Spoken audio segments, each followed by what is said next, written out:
Olá, povo! Bem-vindos à nossa aula de História do nono ano. Eu sou o professor Marlon e vamos juntos para a nossa linda e querida aula de História. Vem comigo, mas para vir junto, lápis, caderno e caneta. Sim, criança! Tenha à mão lápis, caderno e caneta para você conseguir anotar aí as informações importantes que nós vamos conversar nessa aula, para você dar continuidade aos seus estudos, entender melhor um ponto ou outro. É bom você ter anotado a informação para depois continuar estudando. Combinado? E o que nós vamos estudar nessa aula? Ora, nós vamos conversar sobre as consequências da crise de 1929 iniciada nos Estados Unidos e também o que foi o New Deal. Então nós vamos analisar essa recuperação econômica nos Estados Unidos, conhecida como New Deal. Então, como o mundo, os Estados Unidos e o mundo encararam a crise de 1929 e como foi essa recuperação nos Estados Unidos. Certo? Para começar a nossa aula, vamos nos aquecer primeiro aí duas perguntas tranquilas. Primeira, a que se refere a expressão American Way of Life? Tranquilo aí de você lembrar dessa expressãozinha American Way of Life. Ainda, você lembra o que foi o crash ou crack da Bolsa de Valores de Nova York? Lembra desses dois elementos? Primeiro deles, tranquilo para você, American Way of Life, modo de vida americano, estilo de vida americano, baseado no consumismo, incentivo constante ao consumo. Segunda questão, o crash ou crack da Bolsa de Valores de Nova York. No dia 24 de outubro de 1929, quando o valor das ações das empresas, essas ações que eram negociadas na Bolsa de Valores de Nova York, despencou, levando milhares de empresas e bancos à falência e milhões de trabalhadores ao desemprego. É a crise de 1929, que se iniciou aí no dia 24 de outubro de 1929. Para entendermos um pouco melhor o nosso assunto, você provavelmente já viu, já conhece o auxílio emergencial, que foi aí fornecido a milhares de famílias, a milhões de famílias no Brasil, a partir do ano de 2020, como uma maneira de combater os efeitos da crise econômica também causada aí pela pandemia de Covid-19. Você concorda que em épocas de crise o Estado deve ajudar os trabalhadores que perderam suas fontes de renda? Você concorda com isso? O governo, o Estado deve interferir e garantir essa renda? Será que isso ocorreu em outros momentos da história, além deste que nós vivemos de pandemia? Será que em outros momentos o governo, o Estado já teve que interferir na economia, garantindo renda para os trabalhadores que perderam sua renda? Assim como o auxílio emergencial, outros auxílios já aconteceram em outras épocas no Brasil, no mundo? Vamos ver isso nessa aula. Aqui uma outra manchete para você. Desemprego bate recorde no Brasil em 2020 e atinge 13 milhões e 400 mil pessoas. Em épocas de crise, como essa causada pela Covid-19, o aumento do desemprego é uma das principais consequências. Na sua realidade, você vive isso na sua família, no seu bairro, muitas pessoas desempregadas, na sua cidade? Como a pandemia de Covid-19 atingiu o desemprego na sua região, na sua cidade, mesmo na sua família? Você vive isso? Isso é uma consequência da crise sentida pela sua família? Ou, tudo bem, sua família está passando tranquilo por isso? Como é essa relação dessa crise e a consequência do desemprego para a sua família? Como está isso? Vamos ver como isso foi na história, como isso foi na crise de 1929 que se iniciou nos Estados Unidos. Essa crise econômica, ela também é muito chamada, você vai encontrar em muitos lugares, sites e livros, com o nome de Grande Depressão, grande queda da economia. Gerou um clima de pessimismo que se expressou em todos os setores da sociedade. Uma crise que começou nos Estados Unidos e se espalhou pelo mundo e se expressou em todos os setores esse clima de pessimismo em relação ao futuro. Nos Estados Unidos, porém, a crise não atingiu a todos igualmente. Os mais pobres foram os mais atingidos. Os primeiros a perderem o emprego, perderem sua fonte de renda. Os mais pobres foram muito atingidos, como por exemplo essa imagem que está na sua tela do lado direito. Essa imagem mostra uma família desempregada vivendo em condições miseráveis no estado de Oklahoma, nos Estados Unidos, em 1936. Então, uma crise que atingiu muito fortemente os mais pobres. Atingiu todos os setores, mas os mais pobres foram muito atingidos. Milhares de industriais, de donos de empresas, faliram. Outros diminuíram a produção e despediram trabalhadores, gerando desemprego. Houve uma explosão do número de desempregados nas cidades. Como, por exemplo, essa imagem do lado esquerdo, que mostra um garotinho com um cartaz onde é possível ler: "Por que não pode dar um emprego para o meu pai?" Então, o pai desempregado, esse protesto de muitos trabalhadores e essa pergunta. Além da cidade, no campo também, os agricultores começaram a perder suas terras por não ter como pagar as dívidas com os bancos, o que colaborou para que muitos se arruinassem. Então, muitos faziam empréstimos com os bancos para investirem na produção, com muitos trabalhadores, diminuição da venda, muitos perderam como a forma de vender as suas colheitas.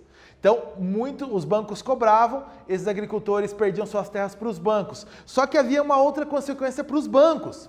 Os bancos não tinham para quem vender essas casas tomadas em hipotecas ou essas terras, porque não havia compradores. Então, muitos bancos também foram à falências, porque não tinham como receber pelos empréstimos feitos ou vender as propriedades que tomavam dos seus devedores. Então, uma crise que se instalou em toda a economia dos Estados Unidos.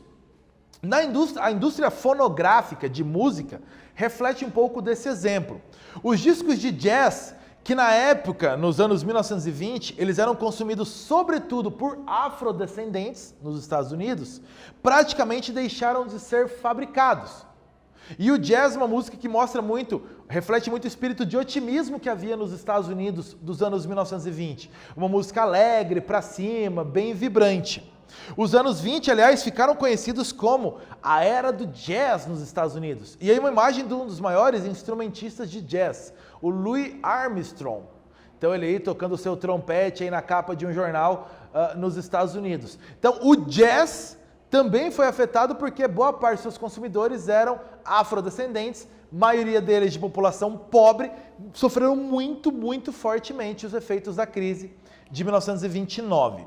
Aqui, um exercício para você analisar essa imagem.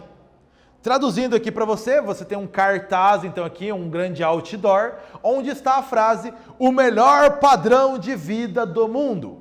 Não há jeito melhor que o jeito americano." E aí você tem uma família completa, até com um cachorrinho dentro de um automóvel, e essa família é super feliz. Embaixo deste outdoor, você tem uma fila de distribuição de sopa para desempregados nos efeitos aí dessa crise. Essa foto foi tirada no Kentucky, nos Estados Unidos, em 1937. Explique a crítica que está contida nessa imagem, mostrando o padrão de vida americano e uma fila de distribuição de sopas.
Na mesma imagem, você percebeu que tem dois cenários diferentes. Primeiro, a propaganda de felicidade, otimismo e alegria sobre o perfeito jeito americano de ser ligado ao consumo. E esse outdoor, embaixo dele, uma fila de distribuição de sopa para desempregados.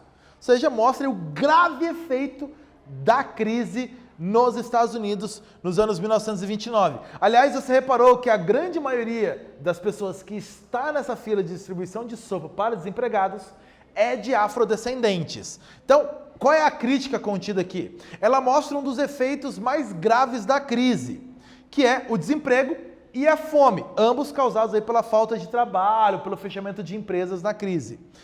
A imagem está ironizando o modo de vida americano, ou seja, aquele consumismo muito grande e exagerado que não era mais possível acontecer logo após a crise de 1929. As pessoas estavam desempregadas e passando fome.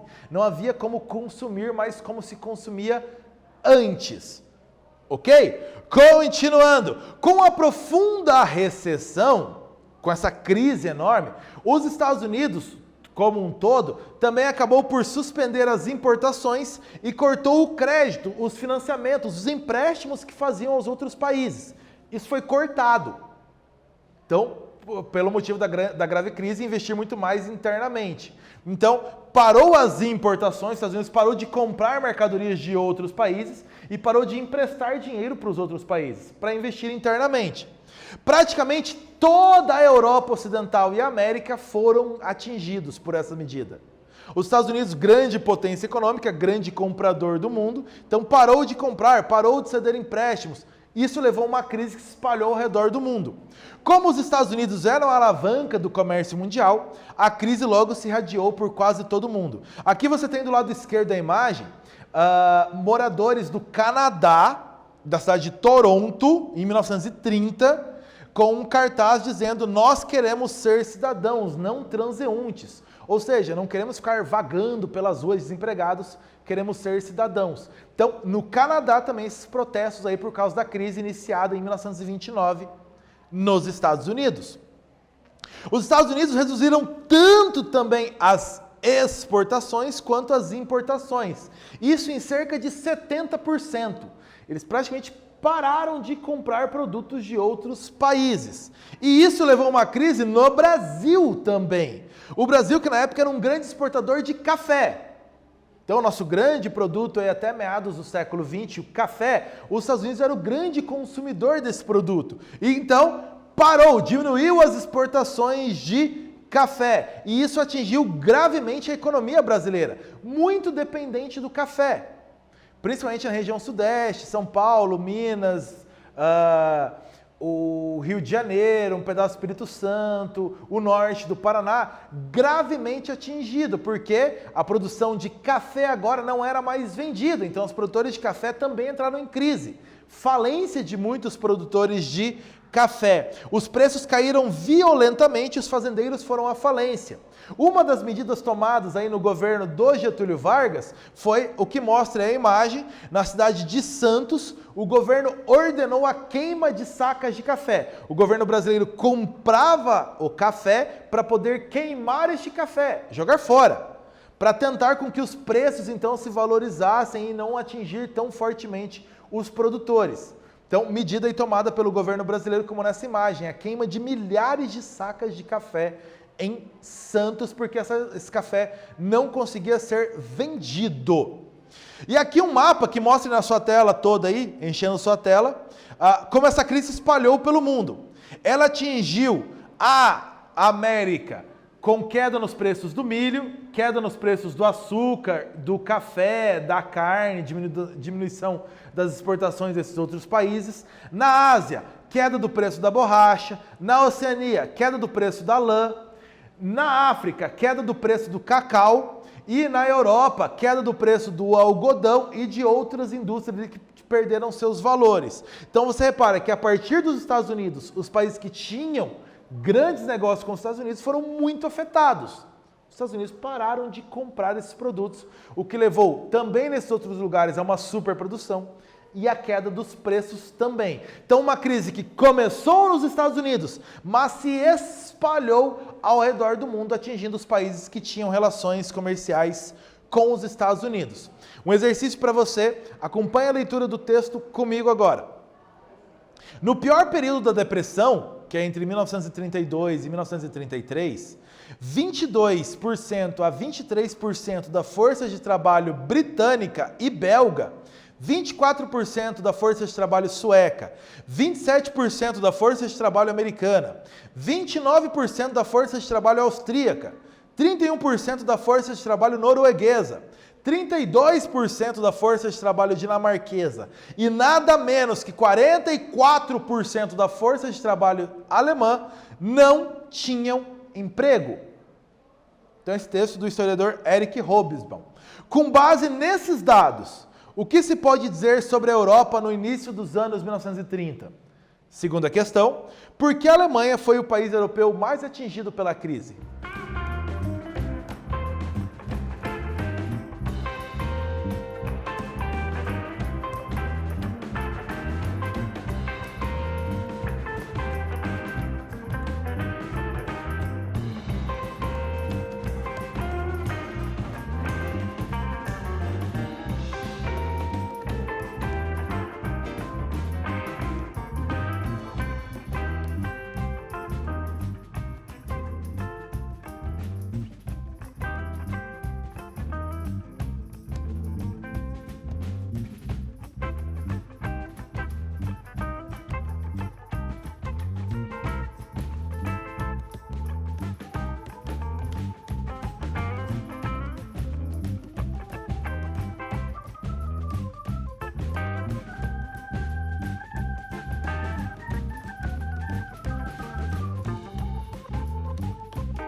O texto traz muitos números, para você analisar, mas é um tempinho para você ler novamente. Quais as consequências na Europa? O texto está falando sobre desemprego.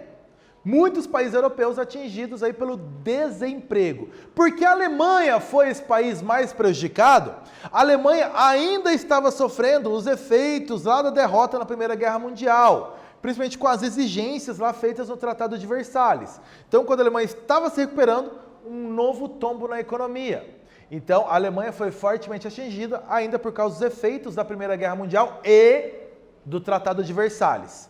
Continuando, o New Deal, ou uma tradução aí como Novo Acordo, traduzindo do inglês. Franklin Roosevelt, que está do lado direito da sua imagem, venceu a eleição presidencial dos Estados Unidos, disputada no ano de 1932. Então ele foi o presidente vitorioso, o candidato vitorioso. Ele defendia desde a campanha a intervenção do governo na economia para conter a crise. E ele chamou esse programa de New Deal, uma nova forma de entender a economia. Porque até então o governo dos Estados Unidos praticava muito fortemente o liberalismo. O governo não interfere na economia, a economia se resolve por si. Ele defendia uma mudança, por isso o New Deal, um novo acordo. O governo iria sim interferir na economia para ajustar e para salvar a vida das pessoas. A principal medida era, no New Deal, criar empregos, porque assim os cidadãos então podiam ter novamente o seu poder de compra. Com o salário eles poderiam voltar a comprar. E com a volta do consumo, claro, as fábricas poderiam voltar a produzir. Problema, como dar emprego se as fábricas estavam falindo? Aí entra a interferência do governo.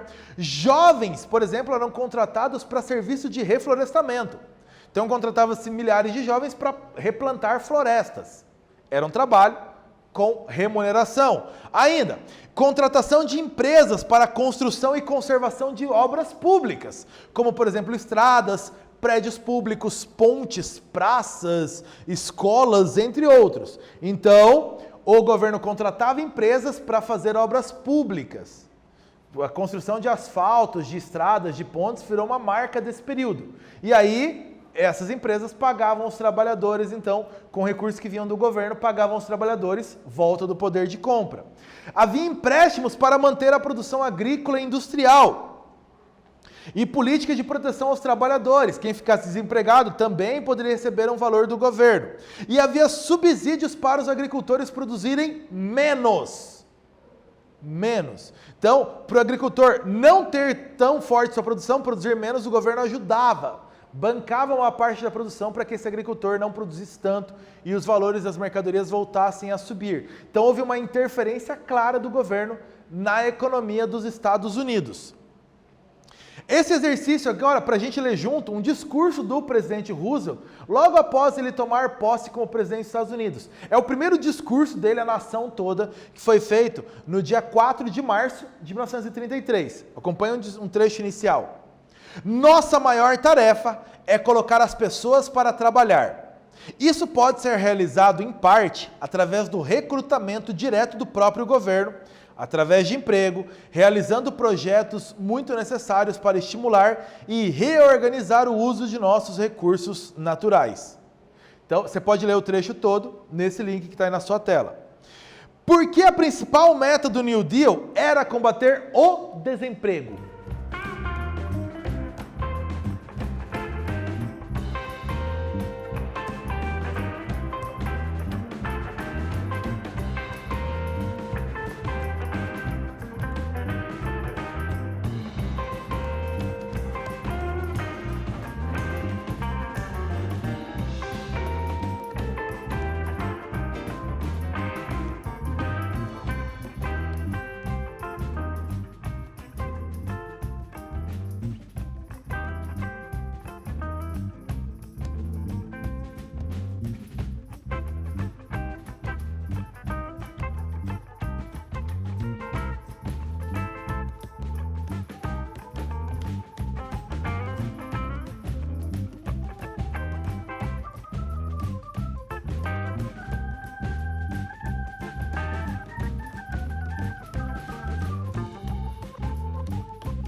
Combater o desemprego, é isso que o Franklin Roosevelt fala nesse discurso que o New Deal pôs em prática. Por quê? Com as pessoas trabalhando, salários. Com dinheiro, os trabalhadores poderiam voltar a comprar produtos, reativando a economia. As fábricas, então, voltariam às atividades produtivas, voltariam a contratar, mais pessoas estariam trabalhando, mais pessoas com dinheiro, mais pessoas voltando a comprar, a economia se reaquecendo. Então, o New Deal era uma interferência do governo na economia. O governo, então, contratando empresas ou diretamente pessoas para trabalhar, e aí essas pessoas voltavam a receber dinheiro e voltavam a comprar. O que você viu nessa nossa aula de hoje? Os impactos da crise econômica iniciada em 1929 nos Estados Unidos, que atingiram principalmente os Estados Unidos, mas a maior parte dos países que mantinham relações comerciais com os Estados Unidos. O New Deal, ou Novo Acordo, foi um programa de recuperação econômica dos Estados Unidos, proposto e executado pelo presidente Franklin Roosevelt, com interferência do governo na economia. É isso, galera. Ficamos por aqui nessa aula. Bons estudos para você. Tchau, povo!